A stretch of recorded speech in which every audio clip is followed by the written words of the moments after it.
The Valorian Empire had ruled the galaxy for 3,000 years. Their fleets numbered in the tens of thousands, their armies were legendary, and their bureaucracy was a machine of perfect efficiency. They had conquered, assimilated, or vassalized every species they encountered. Some fought back, most surrendered, all eventually bowed. But when humanity broadcast a single message across all known frequencies, the empire did not bow. It panicked.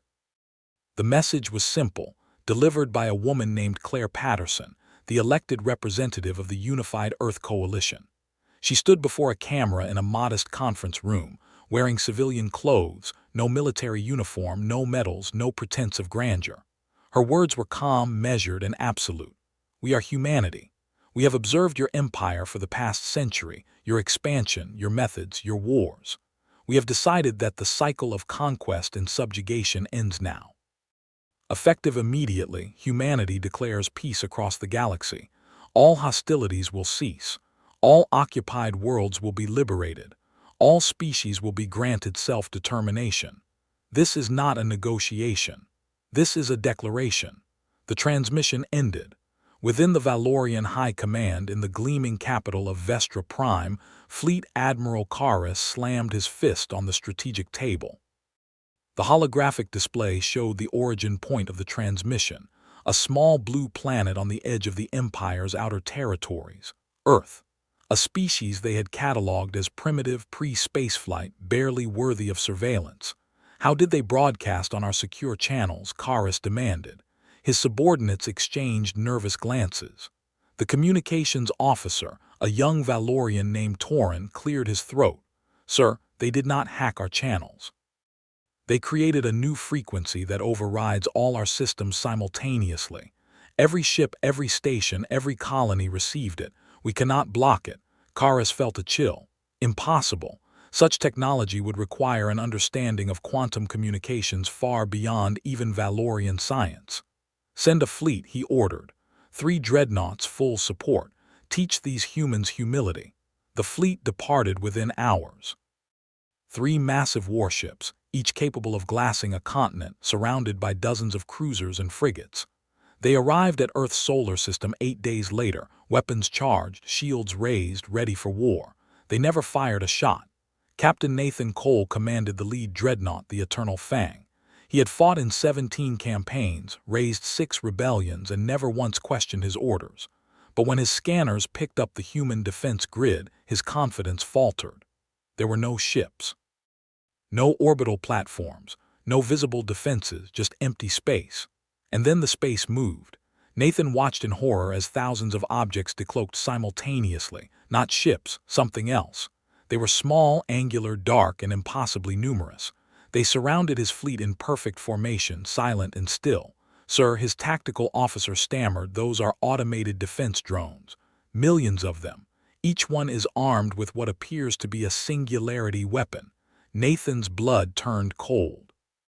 Singularity weapons were theoretical. Even the Valorian Empire had abandoned research into them as too dangerous, too unpredictable. A single misfire could collapse a star system. The humans had weaponized it, and they had millions of them. A transmission cut through the silence. It was not Claire Patterson this time. It was a man older with gray hair and a calm expression. His name, he said, was Daniel Grant, Chief of Human Defense Coordination. "Captain Cole," he said, addressing Nathan directly, "you have 2 options. You can fire on us, in which case your fleet will be reduced to quarks before your weapons fully charge, or you can leave. If you choose the latter, we will escort you to the edge of the system and you will not be harmed. Choose now." Nathan stared at the tactical display. The drones had not moved, had not powered weapons, but their presence was suffocating. He looked at his crew, saw the fear in their eyes, and made the only rational choice. "We are leaving," he said. The fleet turned and retreated. The drones followed, silent guardians, until the Valorian ships crossed the system boundary. Then they simply vanished, cloaking again into the void. When Nathan reported back to High Command, Karis refused to believe it. He sent 10 more fleets. None of them engaged. All of them retreated. The Empire began to panic. The second message came a week later. Claire Patterson appeared again, this time with a holographic map of the galaxy behind her. Red zones marked Valorian territory. Blue zones marked liberated worlds. To the people of the Valorian Empire, she began, we understand your fear. You have been told that humanity is a threat, that we seek to replace your dominance with our own. This is false. We seek no dominance. We seek only peace. She gestured to the map. Over the past week, we have liberated 43 worlds from Valorian occupation. We did not fire a single shot. We simply asked your garrisons to leave, and they left. The people of those worlds are now free to govern themselves. We have provided them with technology, resources, and protection. They owe us nothing. They owe you nothing. The map shifted. More worlds turned blue. We will continue this process until every occupied world is free. If you resist, we will not kill you. We will simply move you. Relocate your soldiers, dismantle your installations, and leave the planets to their rightful inhabitants. You cannot win this war because we refuse to fight it. She leaned forward, her expression soft but unyielding. This is not conquest. This is liberation, and it is inevitable. The transmission ended. On Vestra Prime, the Valorian Senate convened in emergency session. The chamber was chaos. Senators shouted, demanded action, called for total war. But Fleet Admiral Karis stood at the center, silent, his face drawn. A senior senator, a woman named Lyra Voss, rose from her seat. She was old, a veteran of the Empire's early expansion, and her voice cut through the noise. Admiral, she said, you have sent fleets. They have returned. You have deployed ground forces. They have been relocated without casualties. Tell me, in your professional opinion, can we defeat humanity? Karis met her gaze. The chamber fell silent. No, he said quietly, we cannot. The silence stretched. Lyra nodded slowly. Then what do we do? Karis looked at the holographic map of the galaxy, the red zones shrinking day by day, blue spreading like a tide. We negotiate, he said. The third transmission came from Vestra Prime. It was not a declaration of war. It was a request for dialogue. Claire Patterson agreed. The meeting took place on a neutral station, a human construct that appeared in orbit around a dead moon. The station was elegant, functional, and utterly alien to Valorian design. It had gardens, open spaces, art installations. It was not a fortress, it was a home. Karis arrived with a small delegation, Lyra Voss among them. They were escorted by silent human attendants to a conference room overlooking the stars. Claire Patterson waited for them, seated at a simple table flanked by Daniel Grant and a younger woman named Maya Reeves, identified as humanity's chief diplomat. No guards, no weapons, just 3 humans and an offer. Claire stood as they entered. Welcome, she said. Please sit. Karis hesitated, then sat. Lyra followed. The silence stretched. You claim you want peace, Karis said finally, his voice hard, but you have dismantled our empire. You have humiliated us. How is that peace? Claire met his gaze without flinching. We have freed people you enslaved. That is not humiliation, that is justice. And what of us? Lyra interjected. What happens to the Valorian people? Do you exile us, exterminate us? Maya Reeves leaned forward. Neither. You return to your homeworld. You govern yourselves. You live in peace. We will not occupy Vestra Prime. We will not dictate your laws, but you will no longer expand. You will no longer conquer. Your military will be reduced to a defensive force, and you will abide by the new Galactic Charter. A charter, Karis asked. Daniel Grant activated a hologram. It displayed a document, dense with text, translated into Valorian script. The Galactic Accord, he said. A framework for coexistence. Every species has the right to self-determination. No species may subjugate another. Disputes will be resolved through arbitration, not war. Humanity will enforce this accord not through conquest but through deterrence. Any species that violates it will face the same response you have: relocation, disarmament, isolation. Lyra studied the document, her expression unreadable. And if we refuse, Claire's expression softened, then we will enforce it anyway. But we would prefer cooperation. You were a great civilization once, Vestra. You built wonders, created art, explored the stars. You can be that again, but not as conquerors, as equals. Karis leaned back, his mind racing. He looked at Lyra, saw the weariness in her eyes. They both knew the truth. The empire was over, not because humanity had destroyed it, but because they had made it irrelevant. We need time, Karis said finally. Time to bring this to our people, to explain what has happened. Claire nodded. You have 1 month. After that, the accord goes into effect with or without you." The Valorian delegation left the station in silence. Back on Vestra Prime, Karis addressed the Senate. He laid out the terms, the reality of their situation. Some senators raged, others wept, but most simply listened, numb with the weight of it all. Lyra Voss stood once more. She was tired, older than she had ever felt, but her voice was steady. "We built this empire on the belief that strength justified dominance," she said. "That we had the right to rule because we had the power. But humanity has shown us something we forgot. Power without restraint is not strength, it is tyranny, and tyranny always falls." She looked at the gathered senators, at the faces of her people. "We can fight this. We can rage against it, but we cannot win. So I ask you, what kind of people do we want to be? Conquerors who fade into history as villains? Survivors who learn, adapt, and become something better?" The vote was not unanimous, but it passed. 3 weeks later, the Valorian Empire formally signed the Galactic Accord. Other species followed, some willingly, some reluctantly, but all eventually joined. Within a year, the galaxy was at peace. Claire Patterson stood on the bridge of the human flagship, the Horizon, watching the stars. Daniel Grant joined her, his expression thoughtful. "Do you think it will last?" he asked. Claire smiled faintly. "No.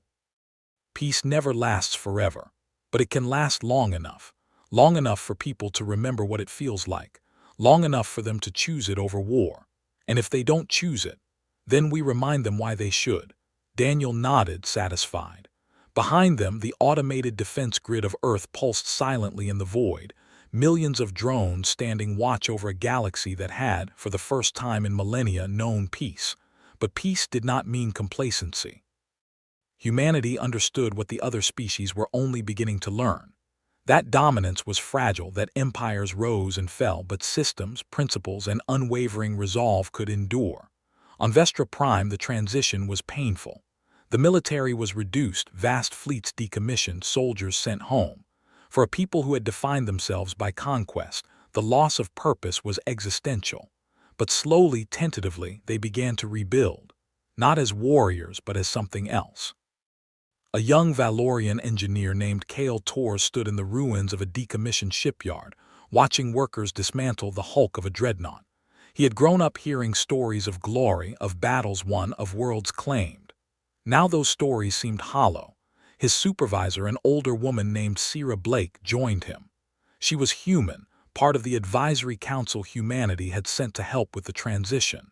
"It is strange, is it not?" Kale said quietly. To build something meant only to destroy, and then to destroy what was built. Sierra nodded. "It is, but destruction can also be transformation. Those ships were tools of war, but the materials, the knowledge, the skill that built them, those can be repurposed. You could build stations, habitats, ships that explore instead of conquer." Kale looked at her. "Do you believe that we can change?" Sierra smiled. "I know you can, because humans did." Kale frowned. "What do you mean?" "Before we reached the stars," Sierra said, "we spent millennia fighting each other. Wars over land, resources, ideology. We were very good at it, but eventually we realized something. That if we continued, we would destroy ourselves. So we chose differently. Not because it was easy, because it was necessary." Kale considered this. "And when you encountered us, when you saw the Empire, we saw ourselves," Sierra said simply. "What we had been, what we could have become. And we decided we would not allow it to continue. Not out of arrogance, out of responsibility." The two stood in silence, watching the shipyard workers labor. Kale felt something shift within him, a sense of purpose he had not expected. Perhaps there was a future beyond conquest. Perhaps there was meaning in building instead of breaking. 6 months after the accord was signed, humanity convened the first Galactic Assembly. Representatives from every known species gathered on the neutral station, now expanded into a sprawling city in orbit. The station was named Accord Station, and it was a marvel of cooperative engineering. Valorian architects had designed the superstructure. Human engineers had built the systems. Dozens of other species had contributed art, gardens, habitats tailored to their needs. It was not perfect. Tensions flared. Old grievances resurfaced. But the assembly provided a forum, a place where disputes could be aired, debated, and resolved without bloodshed. Claire Patterson addressed the assembly on its opening day. She stood at a simple podium, the representatives arrayed before her in a vast amphitheater. "This assembly exists because we chose peace over war," she began. "But peace is not the absence of conflict. It is the choice to resolve conflict without violence. That choice is hard. It requires patience, compromise, and humility. But it is the only choice that allows us to build a future together." She paused, her gaze sweeping the chamber. "Humanity will not rule you. We will not dictate your fates, but we will hold the line. If any species seeks to impose its will on another, we will intervene, not with conquest, with accountability. This is our role, not as your masters, as your guardians." The assembly erupted in discussion. Some cheered, others protested, but no one left. Because they all knew, deep down, that this fragile peace was better than the alternative. As the months turned into years, the galaxy began to change. Trade routes flourished. Technology was shared. Species that had once been enemies became partners, collaborators, even friends. The Valorian Empire, stripped of its dominance, became the Valorian Collective, a federation of worlds bound by mutual interest rather than force. Karis, no longer a fleet admiral but now a civilian advisor, found himself working alongside humans on projects he had never imagined. Humanitarian aid, disaster relief, exploration of uncharted regions. It was strange, this new life, but he found it strangely fulfilling. One evening, as he reviewed schematics for a new deep space research vessel, Maya Reeves visited his office. She had become a liaison between humanity and the Valorian Collective, a role that required endless diplomacy and patience. "You seem content," she observed, settling into a chair. Karis looked up, surprised. "Content, I'm not sure I would use that word." Maya smiled. "What word would you use?" He considered. "Purposeful. I spent my life serving an empire that defined itself by conquest. Now I serve a collective that defines itself by cooperation. It is different, but it is not without meaning." "Good," Maya said, "because we need people like you. People who understand what was lost and what can be gained." Karis nodded slowly. "Tell me, Maya, do you ever regret it? The way humanity forced this change, the worlds liberated, the fleets disbanded." Maya met his gaze. "Every day," she said honestly. "Not because I think we were wrong, but because I know the cost. Every soldier we relocated had a life, a family. Every world we liberated had to rebuild from scratch. Peace is not cheap. It is bought with sacrifice, with pain, with the hard work of reconciliation. But the alternative, more war, more death, more empires rising and falling, that cost is unbearable." Karis absorbed this, then smiled faintly. "You are a strange people, humans. You declare peace as if it were a war. You impose freedom as if it were tyranny. And yet somehow it works." Maya laughed. "We are paradoxes, but then so is peace. It requires strength to enforce, yet gentleness to maintain. It demands vigilance, yet trusts in goodwill. Perhaps that is why it is so rare and so precious." They talked late into the night, two former enemies now bound by a shared vision. Outside, the stars shone brightly, indifferent to the struggles of those who gazed upon them. But within the galaxy, something remarkable was happening. Not the rise of another empire, not the dominance of a single species, but the slow, painstaking construction of something humanity had dreamed of for centuries. A lasting peace. 10 years after the Galactic Accord was signed, a crisis emerged. A rogue faction of Valorians, bitter at the loss of their empire, launched a series of attacks on human settlements. They called themselves the Restoration Front, and they sought to reclaim what had been taken. Their first strike hit a research outpost on the edge of Valorian space. 12 humans were killed. Dozens more were injured. The galaxy held its breath. Humanity's response was swift but not vengeful. Daniel Grant, now the director of Galactic Security, addressed the assembly. "The Restoration Front has committed an act of war," he said, "but we will not respond with war. We will respond with justice." Within days, human forces located the Restoration Front's base, hidden in an asteroid field. They did not bomb it. They did not invade. Instead, they surrounded it, deployed specialized drones that disabled weapons and shields, and broadcasted a message. "You have 1 hour to surrender. No one will be harmed. You will face trial under the Galactic Accord. Resist, and you will be removed by force, unharmed but stripped of autonomy. Choose." The Restoration Front chose to fight. They fired on the drones, launched missiles, and activated desperate countermeasures. None of it mattered. The drones moved with inhuman precision, disabling every weapon, every system, every threat. Within 30 minutes, the base was neutralized. The Valorian militants were taken into custody, unharmed, and transported to Accord Station for trial. The trial was public, transparent, and fair. The accused were given legal representation, allowed to speak, and judged by a council of representatives from multiple species. They were found guilty. The sentence was not death. It was exile to a remote, habitable world where they would live under supervision, unable to threaten others but free to live out their lives. The response from the galaxy was mixed. Some praised humanity's restraint, others called it weakness. But Claire Patterson, now the chair of the Galactic Council, addressed the criticism directly. "Justice is not vengeance," she said.